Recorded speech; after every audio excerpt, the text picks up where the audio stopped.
नमस्कार साथियों, मैं राजकुमार। एएलपी का एग्ज़ाम कुछ ही दिनों में स्टार्ट होने वाला है, तो उसके लिए ये स्पेशल वीडियो आपका महामैराथन है।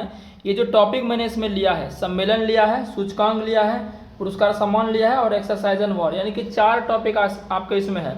और ये चारों टॉपिक बहुत ही ज़्यादा इंपॉर्टेंट है। ऐसा कोई भी एग्ज़ाम नहीं है जिसमें इससे सवाल आपका ना बने।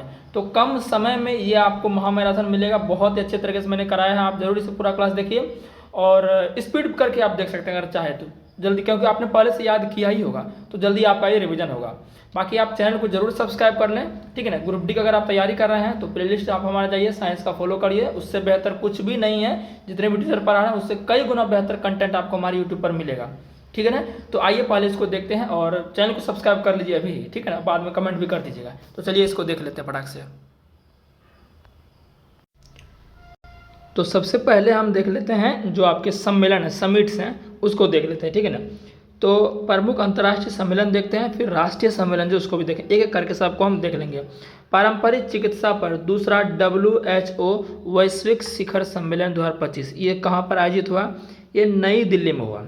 और इसका आयोजन, अब देखिए आयोजन डेट भी पूछे जा रहा है, तो इसको भी ध्यान रखें, 17 से 19 दिसंबर, ठीक है ना। एक बार मन में आपके माइंड में आ जाएगा तो ऑप्शन दे के आप बना सकते हैं। इसका थीम क्या है? संतुलन बहाल करना, स्वास्थ्य और कल्याण का विज्ञान, ये इसका थीम था। ग्लोबल एनर्जी लीडर्स समिट 2025, ये कहाँ हुआ? ये पूरी ओडिशा में हुआ।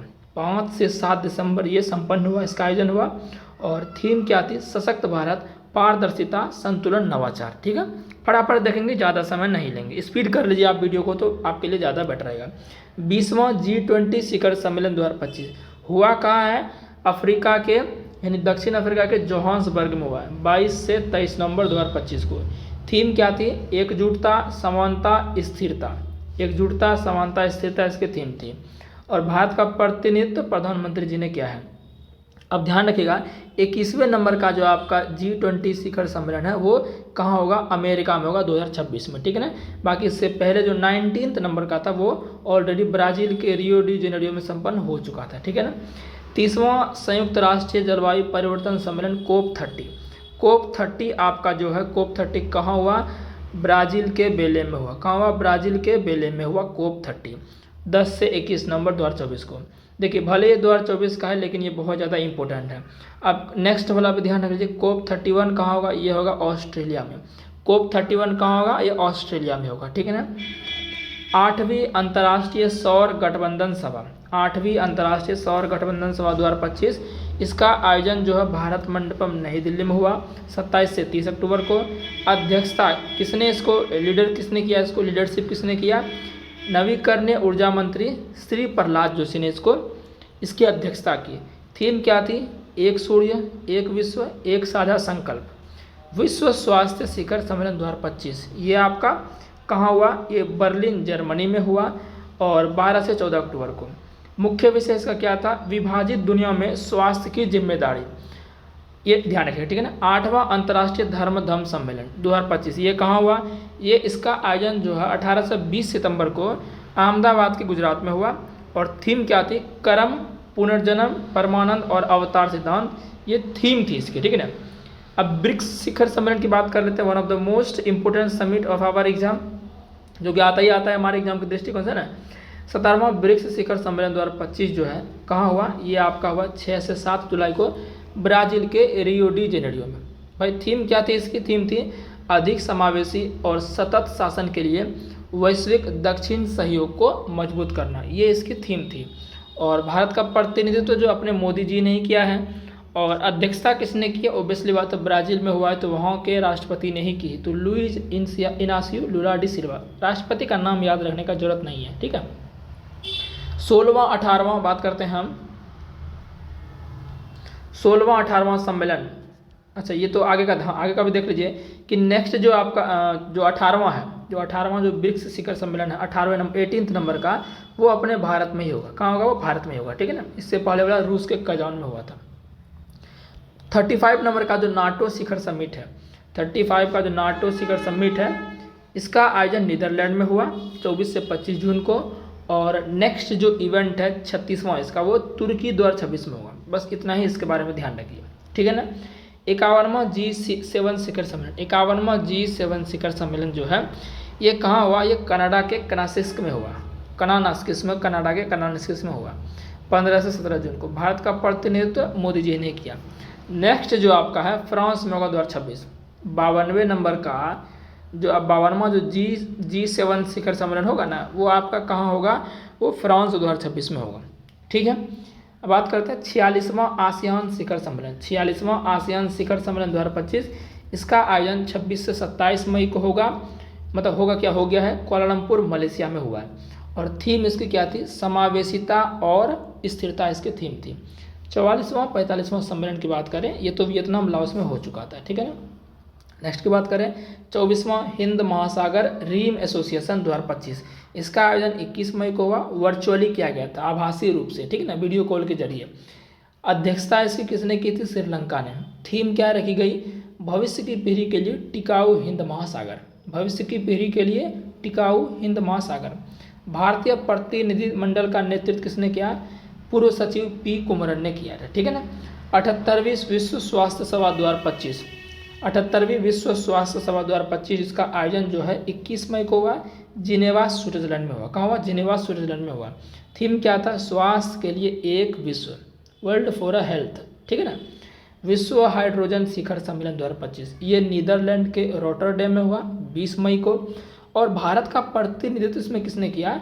कि जो नवीकरणीय ऊर्जा मंत्रालय के जो सचिव हैं, इसका नाम है संतोष सरीन, ये सचिव हैं किसके? नवीकरणीय ऊर्जा मंत्रालय के संतोष सरीन जी सचिव हैं, इन्होंने ही रिप्रेजेंट किया था भारत की तरफ से। ठीक है ना।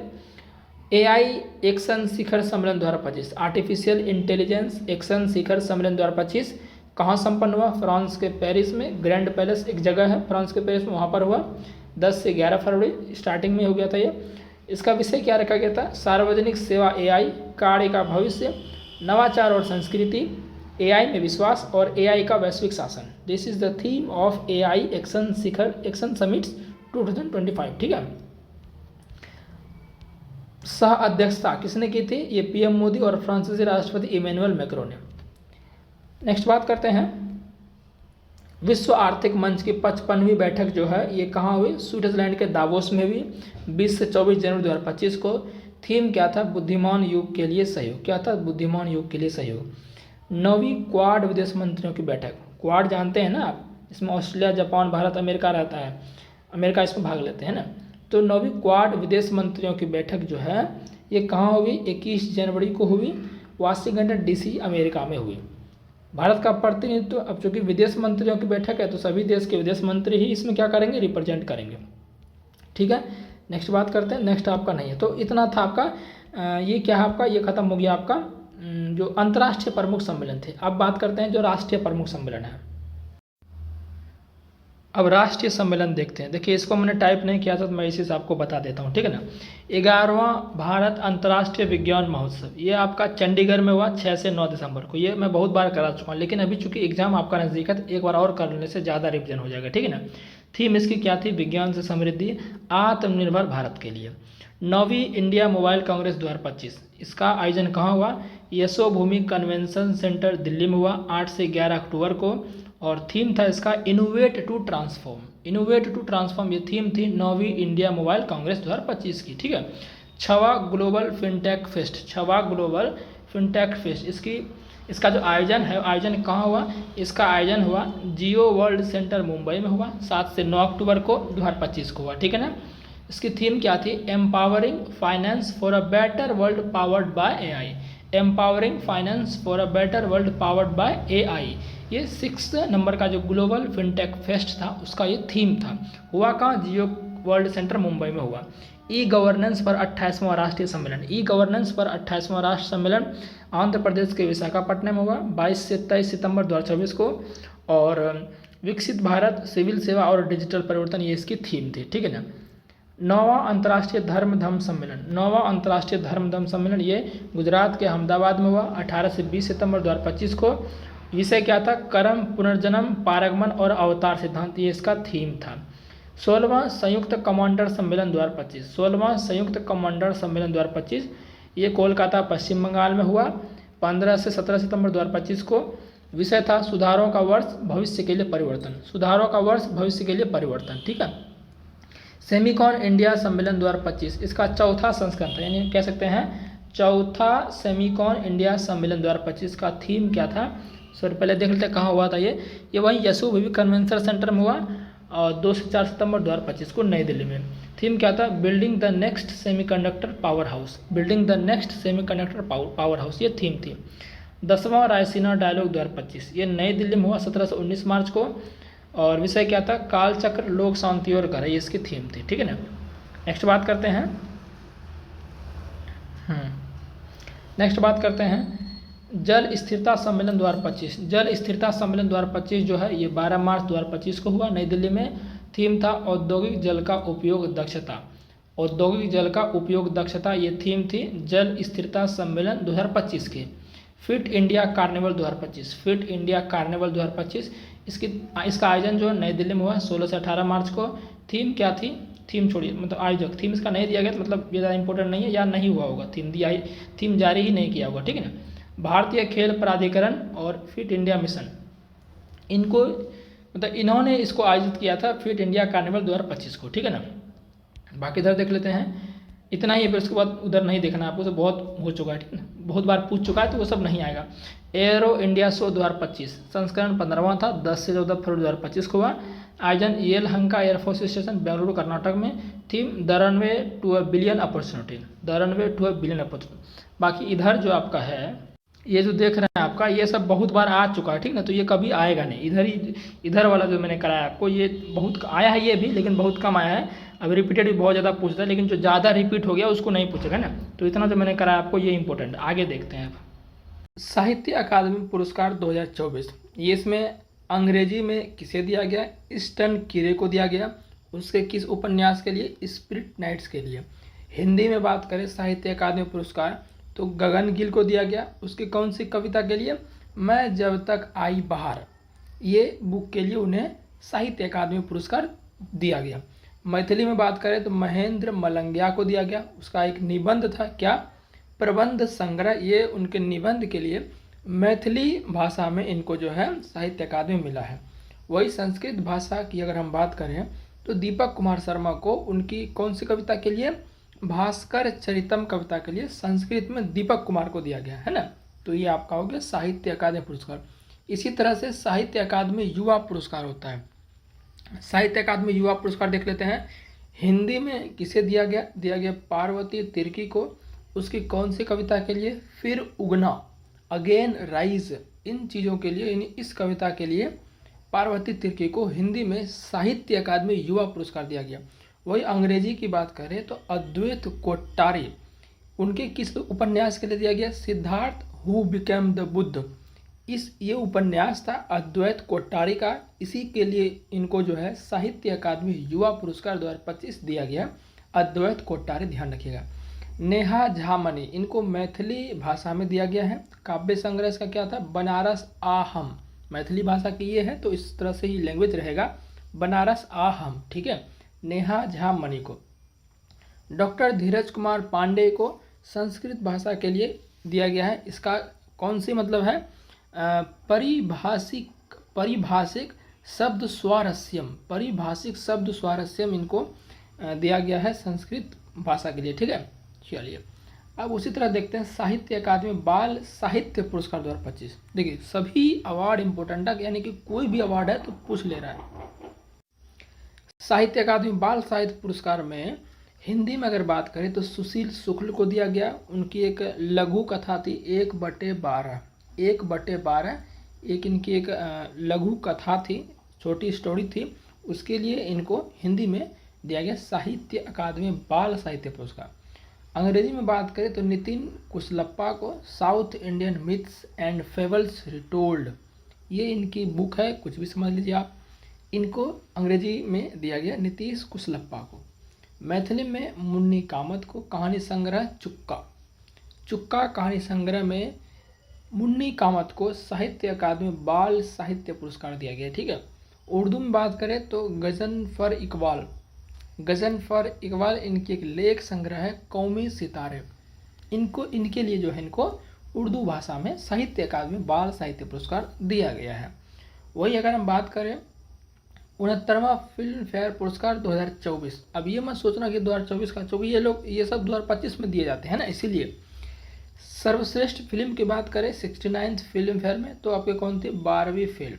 और 12वीं फेल के जो डायरेक्टर थे, निर्देशक, क्योंकि डायरेक्टर देख रहे हैं अभी हाल फिलहाल में छावा का डायरेक्टर पूछा था, और याद से नहीं बहुत सालों से पूछा जा रहा है फिल्मों के डायरेक्टर, फिल्मों में मुख्य भूमिका किसने निभाई है ना, ये सब पूछे जा रहे हैं।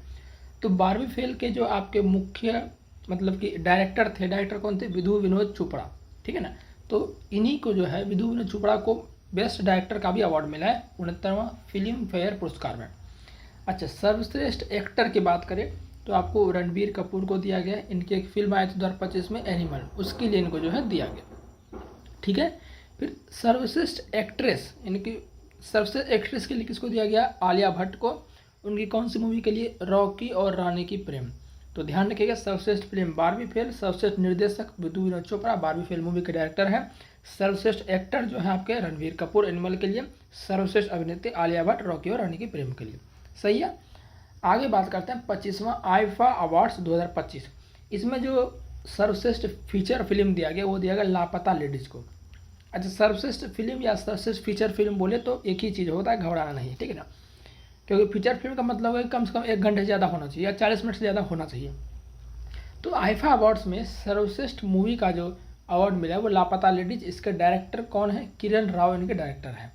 और सर्वश्रेष्ठ अभिनेता, देखिए उसमें जो था 69वां फिल्म फेयर में सर्वश्रेष्ठ अभिनेता में किसको दिया गया था, वो दिया गया था आपका, किसको आपका दिया गया था, जो आपके क्या बोलते हैं, रणबीर कपूर को दिया गया था। किसको दिया गया था, रणबीर कपूर को।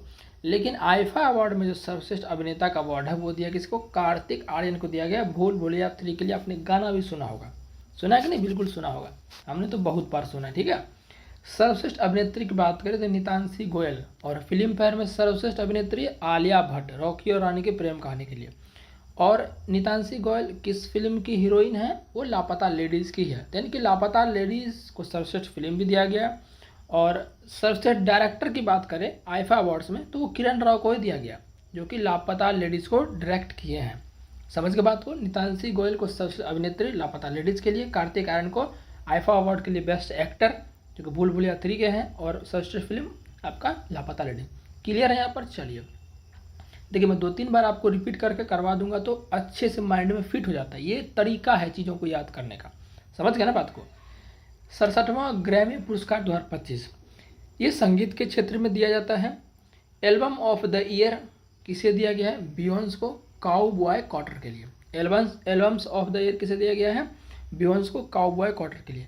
वही रिकॉर्ड ऑफ द ईयर की बात करें तो केंड्रिक लैमर को दिया गया not like us. Record of the year Kendrick Lamar को दिया गया नॉट लाइक अस, ठीक है। Song of the year, song of the year किसे दिया गया, केंड्रिक लैमर को ही दिया गया नॉट लाइक अस। मतलब record of the year, song of the year दोनों ही केंड्रिक लैमर को ही दिया गया, और album of the year Beyonce को दिया गया, ठीक है। भारतीय अमेरिकी संगीतकार और उद्यमी चंद्रिका टंडन ने अपने एल्बम त्रिवेणी, देखिए इसके एल्बम का नाम क्या है, त्रिवेणी के लिए सर्वश्रेष्ठ न्यू एज एल्बम श्रेणी में ग्रैमी पुरस्कार जीता। तो भारतीय हैं तो कहीं ना कहीं और ज़्यादा इम्पोर्टेंट हो जाता है। चंद्रिका टंडन संगीतकार और एंटरप्रेन्योर हैं, इनकी जो एल्बम थी त्रिवेणी, इसके लिए जो है कि सर्वश्रेष्ठ न्यू एज एल्बम श्रेणी में ग्रैमी अवार्ड जीता, ध्यान रखिएगा, ठीक है। चलिए अब एमी अवार्ड की बात करते हैं। एमी अवार्ड जिस तरह से ग्रैमी अवार्ड था उसी तरह से एक एमी अवार्ड होता है। बेस्ट कॉमेडी सीरीज की अगर बात करें तो द स्टूडियो को मिला है। बेस्ट कॉमेडी सीरीज किसे मिला है, द स्टूडियो को मिला है। बेस्ट ड्रामा सीरीज किसे मिला है, बेस्ट ड्रामा सीरीज मिला है सेवरेंस को। सेवरेंस किसे मिला है, सेवरेंस।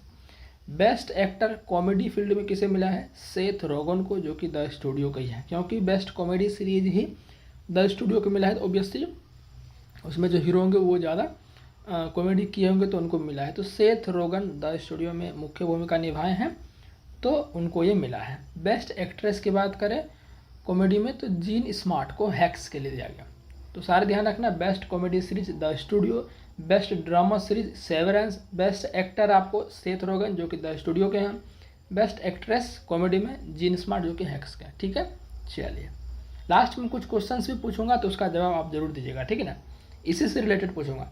अब बात करते हैं 78वां बाफ्टा पुरस्कार। अभी तक हमने क्या क्या देखा, फिल्म फेयर अवार्ड देखा, आईफा अवार्ड देखा, ग्रैमी अवार्ड देखा, एमी अवार्ड देखा। अब आ रहे हैं बाफ्टा अवार्ड। ये भी मूवी के फील्ड में दिया जाता है। इसमें अगर सर्वश्रेष्ठ मूवी की बात करें तो कॉन्क्लेव इसमें सर्वश्रेष्ठ मूवी है। सर्वश्रेष्ठ मूवी कॉन्क्लेव को दिया गया।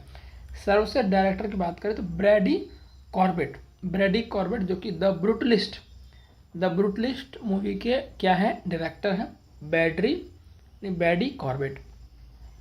सर्वश्रेष्ठ एक्टर की बात हो रही तो एड्रियन बॉडी को दिया गया, जो कि द ब्रूटलिस्ट के हैं। यानी कि बाफ्टा अवार्ड में जो आपके हैं सर्वश्रेष्ठ डायरेक्टर किसको, बैडी कॉर्बेट को, जो कि द ब्रूटलिस्ट को डायरेक्ट किए हैं। और सर्वश्रेष्ठ अभिनेता द ब्रूटलिस्ट में जो हीरो है एड्रियन ब्रॉडी, उसको दिया गया, ठीक है। और सर्वश्रेष्ठ अभिनेत्री किसे मिला है, मिकी मेडिसन को, जो कि अनोरा। किसे मिला है, मिकी मेडिसन, जो कि अनोरा। और इस अनोरा को ही क्या मिला है, अनोरा को ही मिला है 97 का ऑस्कर अवार्ड। समझ के बात करें तो अब बाफ्टा में सर्वश्रेष्ठ फिल्म कॉन्क्लेव, सर्वश्रेष्ठ निर्देशक बैडी कॉर्बेट ब्रूटलिस्ट के, सर्वश्रेष्ठ अभिनेता एड्रियन ब्रॉडी, सर्वश्रेष्ठ अभिनेत्री मिकी मेडिसन, जो कि अनोरा फिल्म की है, जिसे 97वें नंबर का ऑस्कर मिला है, ठीक है। तो ये बाफ्टा भी आपका क्लियर हो गया, अच्छे से रिवीजन हो गया होगा।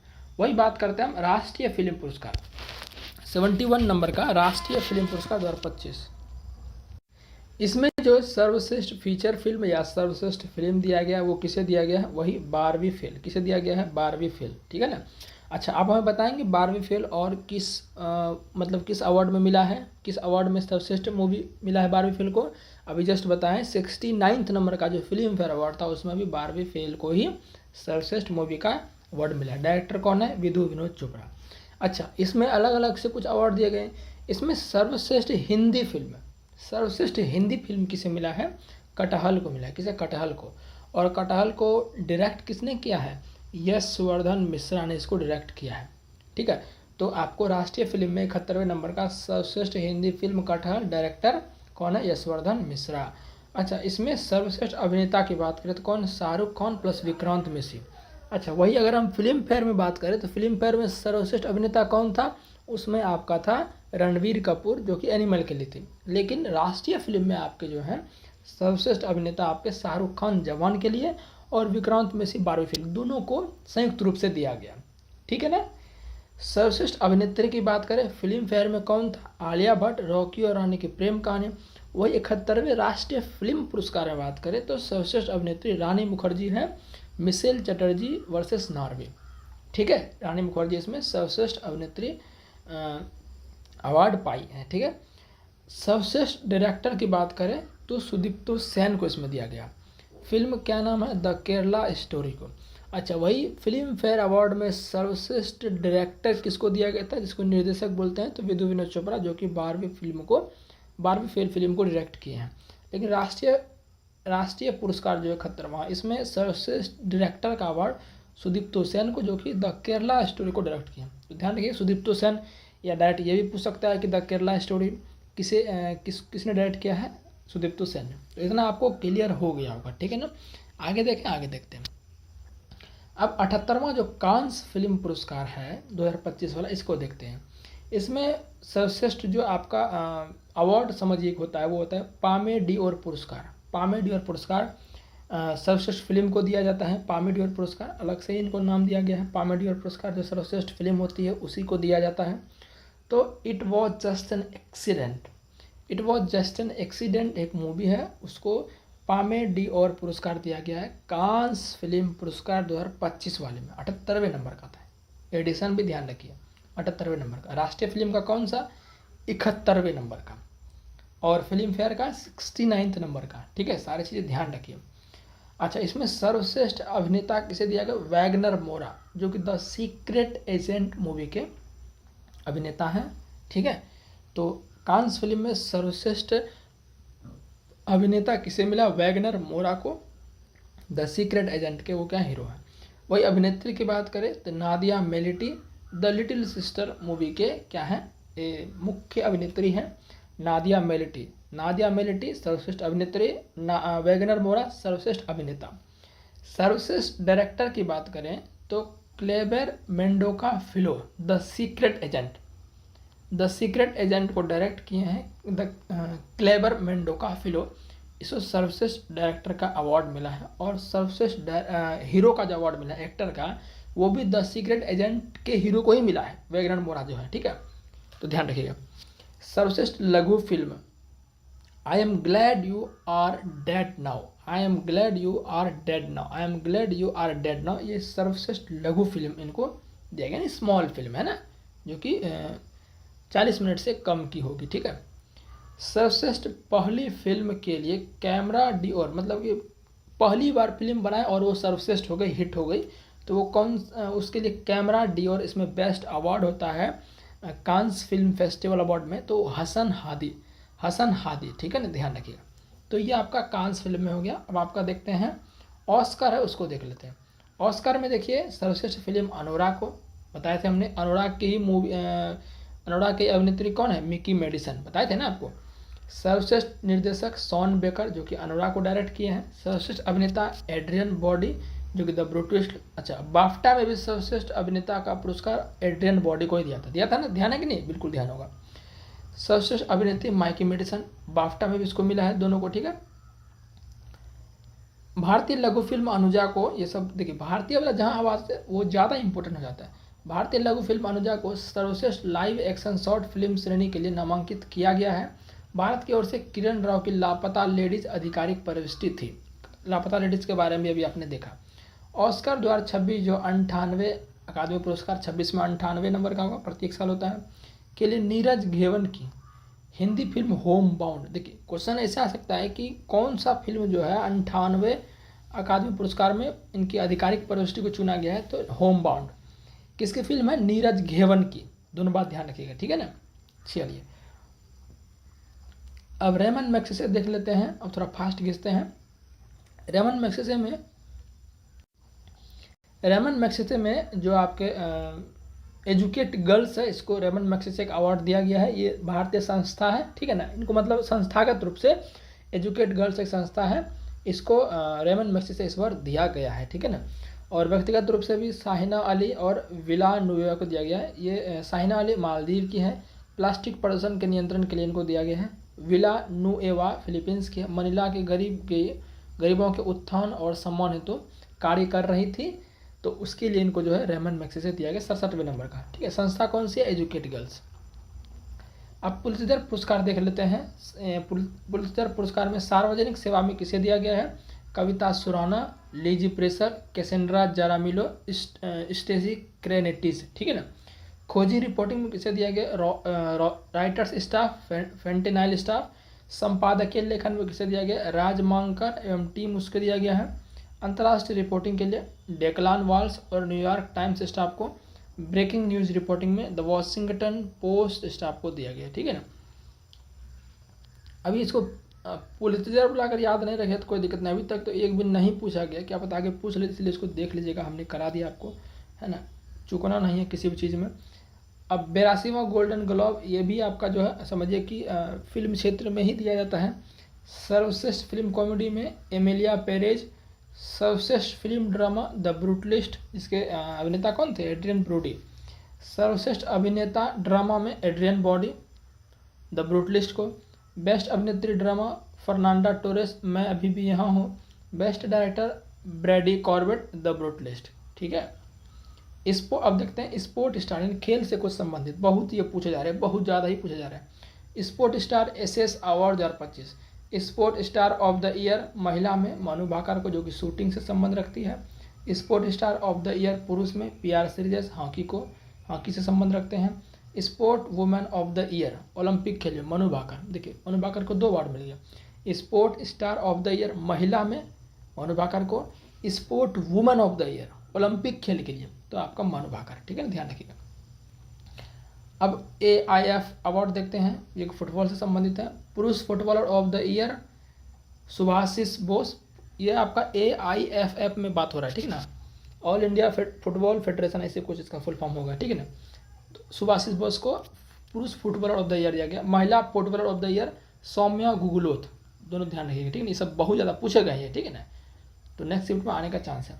अब आईसीसी अवार्ड 2024 देख लेते हैं, ये 25 में इनका वितरण हुआ है। पुरुष cricketer of the year Jasprit Bumrah, पुरुष one day cricketer of the year Azmatullah Omarzai Afghanistan के, वनडे क्रिकेटर बोल रहा है।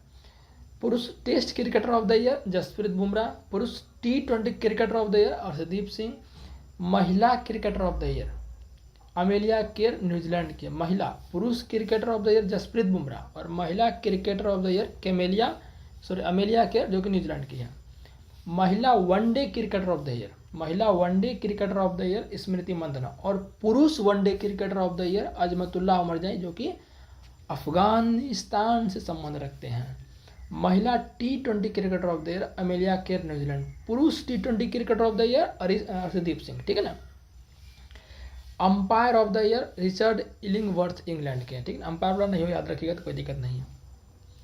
BCCI अवार्ड्स 2025, इसमें भी सर्वश्रेष्ठ इंटरनेशनल क्रिकेटर मेंस में, पुरुष में किसमें जसप्रीत बुमराह को ही, सर्वश्रेष्ठ महिला में Mandhana, CK Naidu lifetime achievement award Sachin Tendulkar ji को दिया गया। BCCI स्पेशल अवार्ड विशेष पुरस्कार रविचंद्रन अश्विन को, और रविचंद्रन अश्विन के तो बारे में बहुत ही सवाल पूछ रहा है ना। और इसमें पूछा है कि पद्मश्री किस क्रिकेटर को मिला, तो इसी को मिला था। 2-3 शिफ्ट में ये रिपीट हो गया, तो रिपीट भी बहुत हो रहा है, बाकी टॉपिक तो रिपीट 100% हो ही रहा है।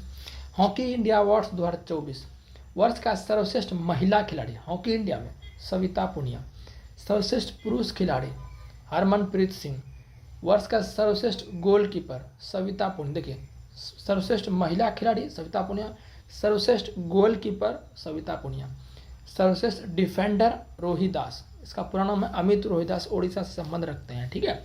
वर्ष का सर्वश्रेष्ठ डिफेंडर रोहित दास, अमित रोहित दास इसका पूरा नाम है, अमित रोहित दास या अमित रविदास कहीं कहीं दिखेगा आपको, ठीक है, ओडिशा के। फीफा फुटबॉल पुरस्कार 2024, सर्वश्रेष्ठ फीफा पुरुष खिलाड़ी विनिसियस जूनियर ब्राजील के हैं, सर्वश्रेष्ठ फीफा महिला खिलाड़ी एताना बोनामती स्पेन की है। विजडन क्रिकेट अवार्ड देख लेते हैं 2025 का। Leading cricketer of the year पुरुष में ये कौन है आपके, Jasprit Bumrah. Leading cricketer of the year महिला स्मृति मंदाना। अच्छा यहाँ देखिए, ये तो भाई भर भर के पूछ रहा है। 25वां लॉरियस वर्ल्ड स्पोर्ट पुरस्कार 2025,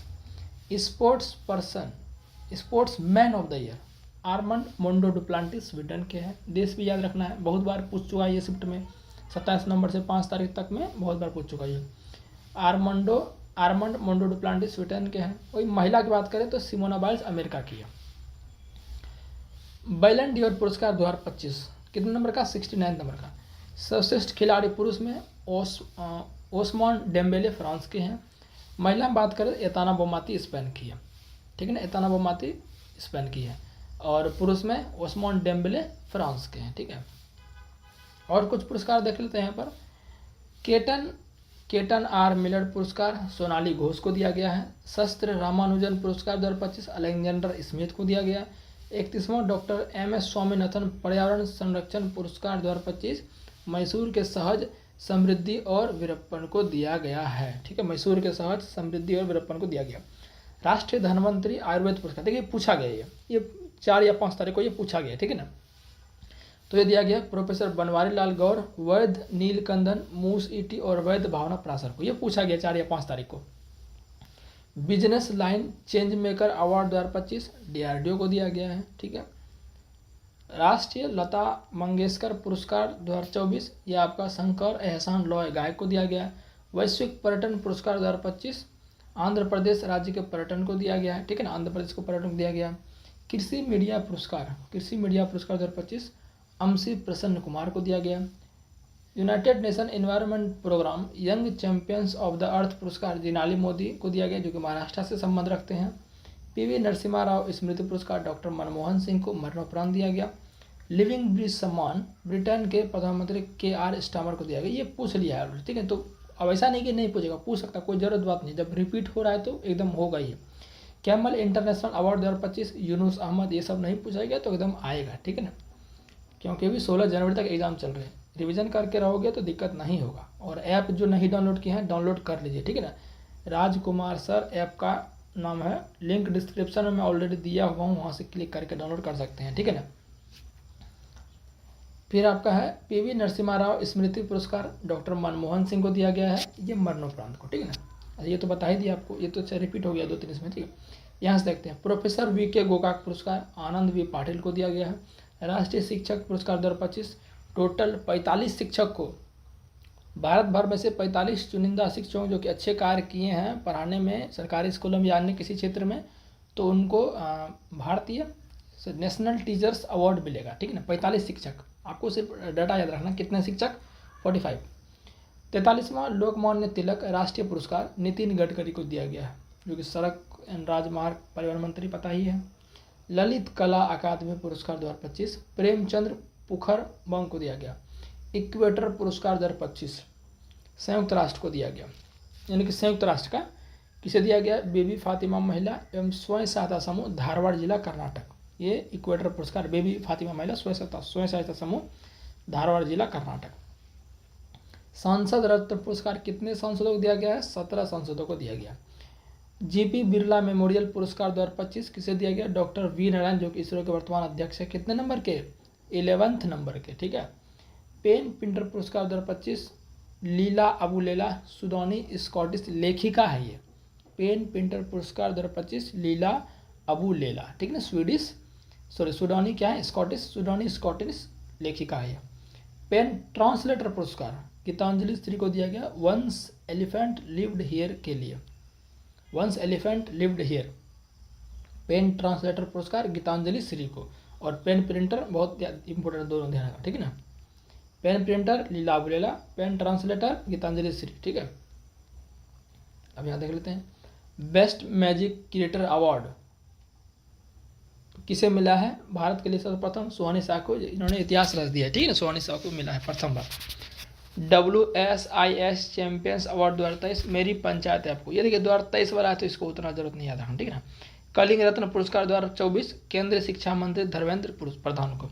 हेम बहादुर मल्ल पुरस्कार 2080, ठीक है, 2080 है तो बात समझिए, 2080 में पुरस्कार का नाम ही ऐसा रख दिया। कल्याण श्रेष्ठ नेपाल को दिया गया। संयुक्त राष्ट्र जनसंख्या पुरस्कार 2025 वर्षा देशपांडे महाराष्ट्र। चिंता रविंद्रन पुरस्कार 2025 शरण कुमार लिम्बाले महाराष्ट्र। की टू द सिटी सम्मान, ये आपको अर्जेंटीना का ये है, ये आपने मोदी जी को दिया गया है। ऑर्डर ऑफ द स्टार सम्मान घाना में, ये भी मोदी जी को दिया गया है। मातृभूमि साहित्य पुरस्कार 2024 सारा जोसेफ को दिया गया। डिजिटल भुगतान पुरस्कार 2024-25 अपना जो IPPB है, इंडिया पोस्ट पेमेंट बैंक, उसी को दिया गया डिजिटल भुगतान पुरस्कार 24-25 वाला। श्रीमंत शंकर देव पुरस्कार 2023 सोनाली मानसिंह नृत्यांगना, इसको दिया गया है। साइप्रस का सर्वोच्च नागरिक सम्मान प्रधानमंत्री मोदी को, साइप्रस का हो गया, ब्राजील का हो गया, अर्जेंटीना को हो गया, घाना को हो गया, तीनों को दिया गया मोदी जी को। विश्व खाद्य पुरस्कार 2025 मारियांगला हंगारिया को दिया गया, ब्राजील की है, ठीक है, ये बहुत इंपॉर्टेंट, ध्यान रखिएगा। विश्व खाद्य पुरस्कार मारियांगेला हंगारिया ब्राजील की है। फिर है दानिश सिद्दीकी जर्नलिज्म अवार्ड 2025 सर्वप्रिय सांगवान को दिया गया। यूनेस्को प्रेस स्वतंत्रता पुरस्कार 2025 अखबार ला प्रेंस को दिया गया, जो कि निकारागुआ का, देखिए ये ध्यान रखिएगा, ठीक है ना। विश्व कानून कांग्रेस सम्मान पहले भारतीय एडवोकेट हैं भुवन रिफू को दिया गया, ठीक है ना, भुवन रिफू ये पहले इंडियन एडवोकेट हैं। फ्रांसीसी सम्मान 2025 पायल कपाड़िया को दिया गया है। लता दीनानाथ मंगेशकर पुरस्कार 2025 कुमार मंगलम बिरला को दिया गया। गुरुदेव कालीचरण ब्रह्मा पुरस्कार डॉक्टर अच्युत सामंत को दिया गया। वर्चुत दलित साहित्य पुरस्कार 2025 P शिवकामी को दिया गया है। स्कॉच अवार्ड पुलिस एवं सुरक्षा कैटेगरी में किसे दिया गया, उत्तर प्रदेश पुलिस को। राष्ट्रीय समुद्री वरुण पुरस्कार 2025 राजेश उर्नी को दिया गया है। मानवतावादी पुरस्कार 2024 यानी कि ह्यूमैनिटी अवार्ड 2024 मोहन जी को दिया गया है। राष्ट्रीय युवा पुरस्कार 2025 आरका श्रॉफ को दिया गया है। फ्रेड डारिंगटन सैंड मास्टर पुरस्कार सुदर्शन पटनायक को।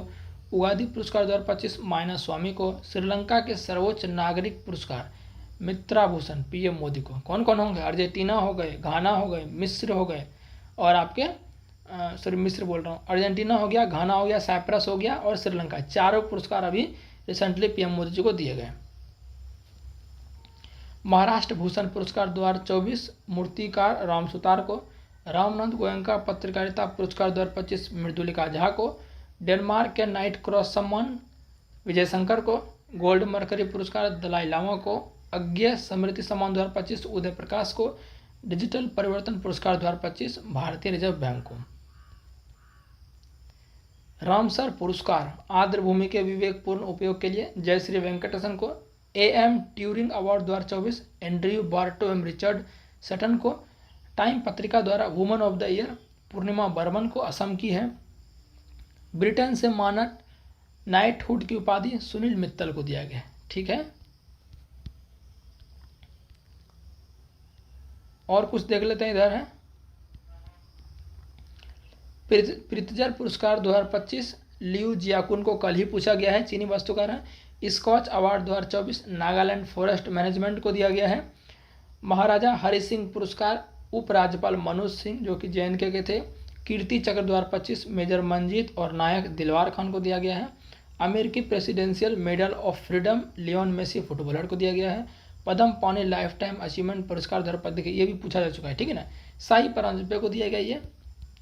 गंगाधर राष्ट्रीय कविता पुरस्कार 2023 ये प्रतिभा सतपथी को दिया गया। सत्यजीत रे लाइफ टाइम अचीवमेंट अवार्ड ये अर्पणा से को दिया गया, अर्पणा सेन को।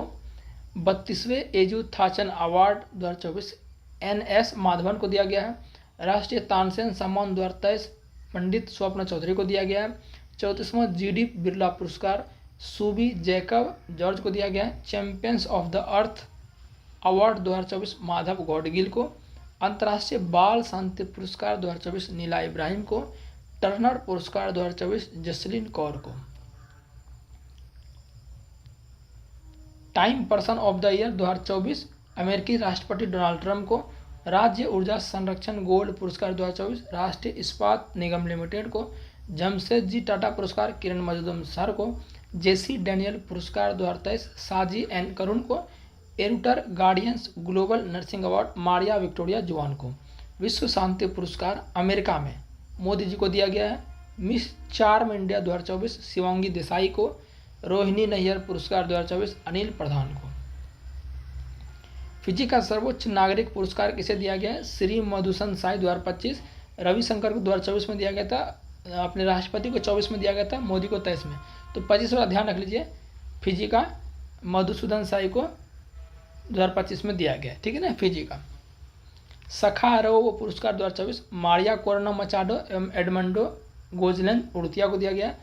राष्ट्रीय किशोर कुमार पुरस्कार 2023 राजकुमारी हिरानी को दिया गया।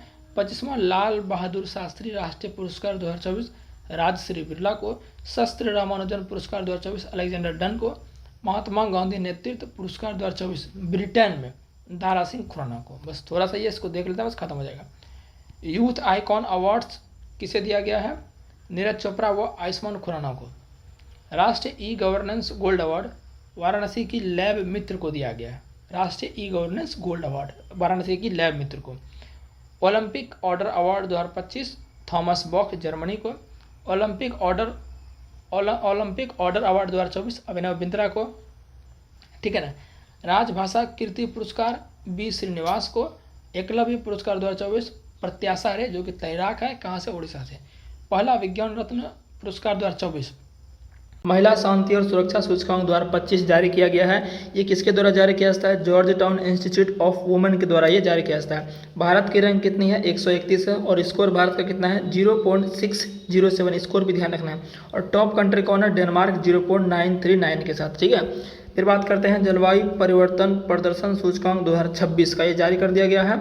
और इसमें जो आपका जारीकर्ता कौन है? जर्मन वॉच संस्था है। और भारत की रैंक कितनी है? 23 है और स्कोर है 61 यानी कि 61.31। और टॉप कंट्री कौन है? डेनमार्क है, यानी कि डेनमार्क को चौथे स्थान पर रखा गया। पहला, दूसरा, तीसरा ये स्थान खाली रहेगा, क्योंकि किसी भी कंट्री ने इसको जलवायु परिवर्तन को चेंज करने के लिए, जलवायु परिवर्तन के लिए मतलब कुछ कार्य ऐसा नहीं किया, इसलिए 1, 2, 3 को रैंक 1, 2, 3 खाली रखा गया। डेनमार्क को चौथा स्थान दिया गया, ठीक है। भारत की रैंक 23। ग्लोबल कमिटमेंट 2 होगा, ठीक है ना। ग्लोबल कमिटमेंट 2 डेवलपमेंट इंडेक्स 2025 किसने जारी किया है? सेंटर फॉर ग्लोबल डेवलपमेंट ने इसको जारी किया है। और भारत की जो रैंक है इसमें वो कितनी है? 36 है। और टॉप कंट्री शीर्ष पर कौन है? स्वीडन है, ठीक है। नेक्स्ट बात करते हैं वैश्विक जलवायु जोखिम सूचकांक 2025। वैश्विक जलवायु जोखिम सूचकांक 2025 कौन जारी करता है? जर्मन वॉच ही संस्था है जर्मनी की, वही इसको जारी करता है। और भारत की रैंक जो इसमें है वो कितनी है? 15। भारत 15वें स्थान पर है। और टॉप कंट्री जो इसमें है ये एक आइलैंड यानी कि द्वीपीय देश है, जो सिर्फ इसमें सिर्फ टॉप कंट्री होगा, ठीक है ना। टॉप देश कौन है? सेंट विंसेंट ग्रेनाडांस, ये द्वीपीय देश है। ये सबसे ज़्यादा प्रभावित है जलवायु से, क्लाइमेट रिस्क से, ठीक है। तो ध्यान रखिएगा, भारत की रैंक 15। और बात कर लेते हैं कि कुछ इंपॉर्टेंट फैक्ट इसके बारे में भी हमने लिया है आपके लिए, ताकि और भी ज़्यादा इंपॉर्टेंट हो जाइए। एशियाई विकास बैंक की एशिया प्रशांत जो APC है जलवायु रिपोर्ट 2024 में एक अनुमान लगाया गया था कि भारत को जलवायु परिवर्तन के कारण 2070 तक 24.7% तक GDP में हानि हो सकती है, ठीक है ना। और इसका कारण क्या है? समुद्र का बढ़ता जल स्तर और श्रम उत्पादकता में गिरावट होगी, है ना। तो ये बात ध्यान रखना है कि APAC जलवायु रिपोर्ट 2024 के अनुसार कब तक भारत को 24.7% तक GDP में हानि होगी? 2070 तक। इस बात को ये इंपॉर्टेंट है, ध्यान रखिएगा, ठीक है ना। ये से पूछ लेगा किसकी रिपोर्ट थी, तो APAC की। ग्लोबल फायर पावर इंडेक्स 2025 की बात करें तो जारीकर्ता संस्था कौन है? globalfirepower.com द्वारा ही जारी किया जाता है। टॉप पर हमेशा अमेरिका रहता है और भारत जो है लगातार दूसरे साल से चौथे स्थान पर ही है, ठीक है। Asia power index 2025, Asia power index 2025 ये लोवी इंस्टीट्यूट द्वारा जारी किया जाता है, सिडनी में है, ऑस्ट्रेलिया। और भारत की रैंक इसमें 3rd है। भारत की रैंक कितनी है? 3rd है। और अमेरिका इसमें टॉप पर है एशिया पावर इंडेक्स में। वैश्विक भूख सूचकांक 2025, ग्लोबल हंगर इंडेक्स GHI, इसमें इसको जारी कौन करता है? जर्मनी की वेल्ट हंगर हेल्प संस्था है एक, और आपकी आयरलैंड की एक कंसर्न वर्ल्ड वाइड संस्था है, ये दोनों मिलकर जारी करते हैं। और भारत की स्कोर कितनी है? मतलब रैंक 102, और स्कोर कितना है? 25.8 है। यानी कि भारत जो है भारत में भी गंभीर भूखमरी है, सीरियस वाला कंडीशन है, ठीक है।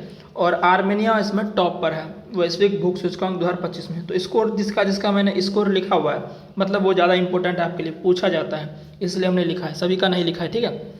सतत व्यापार सूचकांक 2025, सतत व्यापार सूचकांक कौन जारी करता है? कौन संस्था? हेनरिच फाउंडेशन और IMD, हेनरिच फाउंडेशन और IMD इसको जारी करता है। और भारत की रैंक इसमें 23 है। भारत की रैंक इसमें कितनी है? 23 है। टॉप कंट्री यानी शीर्ष पर कौन है? यूनाइटेड किंगडम यानी कि इंग्लैंड है, ठीक है ना। आर्थिक स्वतंत्रता सूचकांक 2025 यानी कि economic freedom index, economic freedom index EFI, ये कौन जारी करता है? The heritage foundation, the heritage foundation इसको जारी करता है। और भारत की रैंक 128 है। और इस पर शीर्ष देश कौन है? हांगकांग है। कौन है? हांगकांग है। नेक्स्ट बात करते हैं सतत विकास लक्ष्य सूचकांक 2025, सतत विकास लक्ष्य सूचकांक 2025, इसको जारी कौन करता है? संयुक्त राष्ट्र सतत विकास समाधान नेटवर्क इसको ये जारी करता है। और भारत की रैंक इसमें जो है 99 है। भारत की रैंक कितनी है? 99 है। और स्कोर जो भारत का है, देखिए ये सब बहुत ज़्यादा इंपॉर्टेंट है, स्कोर भारत के इसमें 67 है। और टॉप कंट्रीज़ में कौन है? टॉप कंट्री आपको इसमें फिनलैंड है, ठीक है ना। तो ये सब ध्यान रखिएगा। सतत विकास, हमने इसके बारे में कुछ लिखा है, सतत विकास लक्ष्य सूचकांक को SDG बोलते हैं, सस्टेनेबल डेवलपमेंट गोल। इसमें 17 प्रमुख लक्ष्य है। मेजर इसमें गोल कितने? 17 है। वैसे 169 टारगेट इसमें रखा गया है।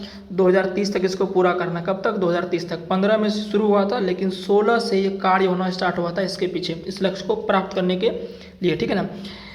हाँ, इसका पैमाना जो होता है वो 0 से 100 के पैमाना पर इसको तय किया जाता है। यह सूचकांक सामाजिक गरीबी, शिक्षा, आर्थिक रोजगार और पर्यावरणीय जलवायु पारिस्थितिकी स्थिरता के साथ गरीबी उन्मूलन और समावेशी विकास के प्रदर्शन का मूल्यांकन करता है, ठीक है। वैश्विक शांति सूचकांक 2025 यानी ग्लोबल पीस इंडेक्स GPI, वैश्विक शांति सूचकांक 2025 कौन जारी करता है? Institute for Economic and Peace, Institute for Economic and Peace जारी करता है। भारत का रैंक इसमें कितना है? 115 है। और शीर्ष पर कौन है? आइसलैंड है। भाई नाम ही है शांति, आइसलैंड, आइस मतलब बर्फ, जहाँ बर्फ है लोग शांति से रहते हैं, तो आइसलैंड शांति में है, ठीक है ना। Global gender gap index 2025, global gender gap index 2025 जारीकर्ता कौन है? विश्व आर्थिक मंच, world economic forum, WEF, world economic forum, विश्व आर्थिक मंच इसको जारी करता है। भारत 131 नंबर पर है। टॉप पर इसमें भी आपका आइसलैंड है, ठीक है ना। मानव विकास रिपोर्ट 2025, मानव विकास यानी कि HDI, human development index, HDI कौन जारी करता है? UNDP जारी करता है, United Nation Development Programme, UNDP। इसको हिंदी में बोलते हैं संयुक्त राष्ट्र विकास कार्यक्रम। भारत की स्कोर, मतलब भारत का रैंक 130 है। स्कोर कितना है? 0.685, ये स्कोर है, ध्यान रखिएगा, बहुत इंपॉर्टेंट है। और इसमें टॉप पर इसमें भी कौन है? आइसलैंड ही है। समझ के बाद कौन है? विश्व प्रेस स्वतंत्रता सूचकांक 2025। तो प्रेस में आपका इसको कौन जारी करता है? रिपोर्ट विदाउट बॉर्डर्स, ये फ्रांस की एक संस्था है, फ्रांस की संस्था है, इसको ये जारी करती है। रिपोर्ट विदाउट बॉर्डर्स एक संस्था है जो वर्ल्ड प्रेस फ्रीडम इंडेक्स जारी करती है। और भारत के रैंक इसमें 151 है। टॉप कंट्रीज में नॉर्वे है। आप हमें कमेंट में बताइएगा कि नॉर्वे की राजधानी क्या है ना। अभी 2 क्वेश्चन और देख लेते हैं। World happiness report 2025, world happiness यानी कि विश्व खुशहाली, कौन सबसे ज़्यादा खुश है? इसको जारी करता है सतत विकास समाधान नेटवर्क। और भारत का रैंक इसमें 118 है। और टॉप कंट्रीज में फिनलैंड बहुत ज़्यादा खुश है। देखिए ये बहुत ज़्यादा इंपॉर्टेंट है। भ्रष्टाचार धारणा सूचकांक 2024, इसको CPI बोलते हैं। बहुत बार ये प्रश्न पूछा गया ग्रुप डी में, NTPC में भी 24 का है, लेकिन 25 में जारी किया गया था। इसको भी एक बार देख लेते हैं, बहुत ज़्यादा इंपॉर्टेंट है, पूछ भी सकता है। जारी कौन करता है इसको? ट्रांसपेरेंसी इंटरनेशनल, ट्रांसपेरेंसी इंटरनेशनल जारी करता है। भारत का रैंक 96 है। भारत कितने नंबर पर है? 96 नंबर पर है। और स्कोर कितना भारत का? 38 है। भारत का स्कोर कितना है? 38 है। और टॉप कंट्रीज में डेनमार्क है। टॉप कंट्री कौन है इसमें? डेनमार्क है, ठीक है, ध्यान रखिएगा। भ्रष्टाचार धारणा सूचकांक 2024 वाला में। लैंगिक असमानता सूचकांक 2025 जारी करता कौन है? संयुक्त राष्ट्र विकास कार्यक्रम यानी कि UNDP। और भारत का स्कोर क्या है? भारत का रैंक क्या है? 108। और स्कोर क्या है? 0.437 स्कोर है। और टॉप पर है फिनलैंड, ठीक है ना। लैंगिक असमानता सूचकांक। वैश्विक ऊर्जा संक्रमण सूचकांक 2025 जारी करता कौन है? विश्व आर्थिक मंच। भारत का रैंक इसमें 71 है। टॉप कंट्रीज में स्वीडन है वैश्विक ऊर्जा संक्रमण सूचकांक में। विश्व प्रतिस्पर्धात्मक सूचकांक 2025 यानी कि वर्ल्ड कंपटीशन इंडेक्स, तो जारी करता इसमें IMD है। और टॉप कंट्री सिंगापुर है। भारत का रैंक 41 है, ठीक है ना। संयुक्त सैन्य अभ्यास देख लेते हैं, जितने भी इंपॉर्टेंट सारे SPD के हैं, ठीक है ना। इसमें दिए गए जितने भी सारे। 8वां एकता 2025, एकता जो एक्सरसाइज है भारत और मालदीव के बीच में होता है। हुआ कहाँ ये आपका मालदीव में ही हुआ है, नेवी के बीच होता है, ठीक है ना। फिर बात करते हैं desert cyclone second. Desert cyclone जो मतलब ये डेजर्ट साइक्लोन सेकंड जो ये एक्सरसाइज का नाम है, ये हमेशा भारत और संयुक्त अरब अमीरात के बीच ही होता है। और इस बार ये कहाँ हुआ है? तो अबू धाबी में हुआ। ये थल सेनाओं के बीच होता है। एक्वेरिन जो है, एक्वेरिन देखिए, एक्वेरिन और एकता, एक्वेरिन और एकता दोनों ही भारत और मालदीव के बीच में होता है, ध्यान रखिएगा, है ना। तो एक्वेरिन जो है ये इस बार तिरुवनंतपुरम में हुआ है। ये थल सेना के बीच होता है, ठीक है। 14वें नंबर का एक्वेरिन एक्सरसाइज है। हरिमऊ जो है हमेशा भारत और मलेशिया के बीच होता है। इस बार का 5th संस्करण था, राजस्थान में हुआ है, ठीक है ना।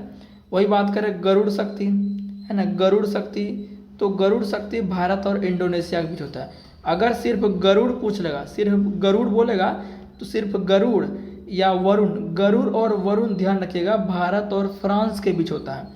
गरुड़ और वरुण फ्रांस के बीच होता है। लेकिन यह गरुड़ शक्ति बोला गया, तो गरुड़ शक्ति इंडोनेशिया और भारत के बीच होता है, ठीक है। तो इस बार जो गरुड़ शक्ति है ये कहाँ हुआ है? तो हिमाचल प्रदेश में हुआ है, ठीक है ना। थल सेना के बीच होता है। सूर्य किरण हमेशा भारत और नेपाल के बीच में होता है। इस बार का ये 19th एडिशन था, तो उत्तराखंड के पिथौरागढ़ में ये संपन्न हुआ। 11वां मित्र शक्ति 2025, मित्र शक्ति हमेशा भारत श्रीलंका के बीच होता है। ये बेलागावी कर्नाटक में हुआ है। 11वां मित्र शक्ति कहाँ हुआ है? बेलागावी कर्नाटक में हुआ है। अजय वॉरियर हमेशा भारत और इंग्लैंड के बीच होता है। 8वां एडिशन था, कहाँ संपन्न हुआ?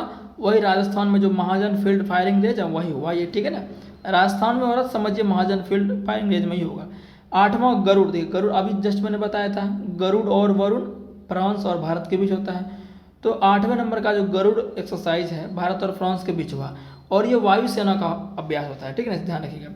6ठा विनवैक्स, विनवैक्स देखिए VIN यानी कि वियतनाम और इंडिया, V से वियतनाम, IN से इंडिया, तो ऐसे भी याद रख सकते हैं। जो विनवैक्स है VINBAX, विनवैक्स एक्सरसाइज जो है भारत और वियतनाम के बीच होता है, तो हनोई में हुआ है। वियतनाम की जो राजधानी हनोई है वहीं पर ये हुआ है, ठीक है।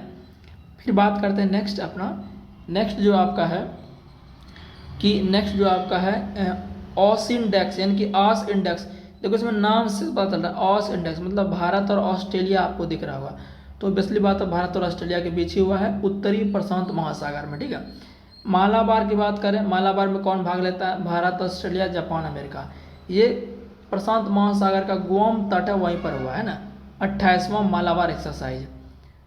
जय मैक्स की बात करें तो इसमें देखिए जय मैक्स, जे ए से जापान है ना, तो भारत जापान के बीच हुआ है, जापान के पश्चिम में। नौसेना के बीच एक्सरसाइज होता है। 5वां समुद्र शक्ति। देखिए शक्ति, एक मैंने बताया आपको गरुड़ शक्ति, क्या बताया? गरुड़ शक्ति। गरुड़ शक्ति बोल दे या आपका समुद्र शक्ति बोल दे, दोनों ही भारत और इंडोनेशिया के बीच होता है, ठीक है ना। गरुड़ शक्ति, समुद्र शक्ति भारत और इंडोनेशिया के बीच होता है, ध्यान रखिएगा, ठीक है ना। चलिए तो ध्यान रखिए, गरुड़ समुद्र शक्ति भारत इंडोनेशिया के बीच विशाखापट्टनम हुआ। कहाँ हुआ? ये भी ध्यान रखना, विशाखापट्टनम में। खास करके इंडिया में होता है तो वो ज़्यादा इंपॉर्टेंट हो जाता है, ठीक है ना। चौथा ऑस्ट्र हिंद। देखिए इसमें भी ऑस्ट्र हिंद, हिंद मतलब हिंदुस्तान, मतलब भारत अपना, ऑस्ट्र मतलब ऑस्ट्रेलिया, तो भारत ऑस्ट्रेलिया के बीच ऑस्ट्रेलिया के पर्थ में हुआ है, ठीक है ना।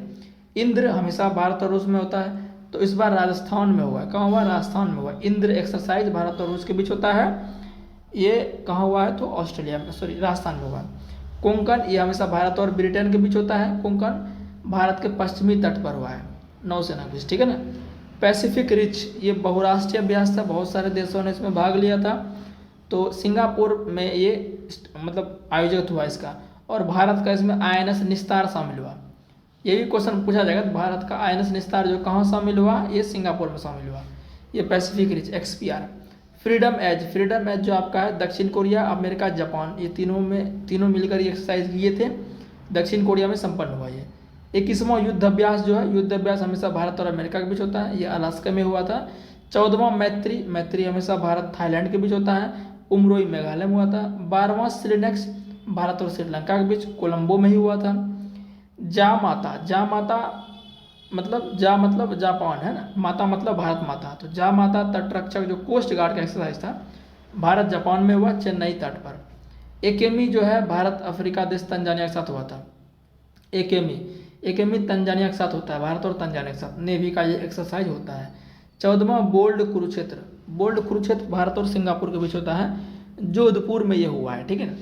प्रचंड पहाड़ भारतीय सशस्त्र बलों के बीच मेचुका अरुणाचल प्रदेश में है। बाकी इधर जितना भी है, ये जितना भी इधर ये सब सारे बहुत ओल्ड है, ये सब आने का बहुत कम चांस है। क्यों बोल रहा हूँ? क्योंकि ये बहुत बार एनटीपीसी में बहुत बार रिपीट हो चुके, बहुत बार एनटीपीसी ग्रुप डी में बहुत बार रिपीट हो चुके, ये सब जो है आपको याद भी होगा। तो ये सब नहीं, ये सब ज़्यादा लेटेस्ट, मतलब देखिए उतना भी जो एक्सरसाइज है उतना ओल्ड वो नहीं पूछता है ना, लेटेस्ट ही पूछेगा। तो यहाँ से कम आप आधा जो इसका याद रहेगा तो ज़्यादा बेटर रहेगा ना। ये जो मैंने यहाँ दिखा ये बहुत ज़्यादा ओल्ड हो चुका है, बहुत बार पूछ चुका है, तो ये नहीं आएगा, ठीक है ना। चलिए तो इतना बस रहने दीजिए इसको।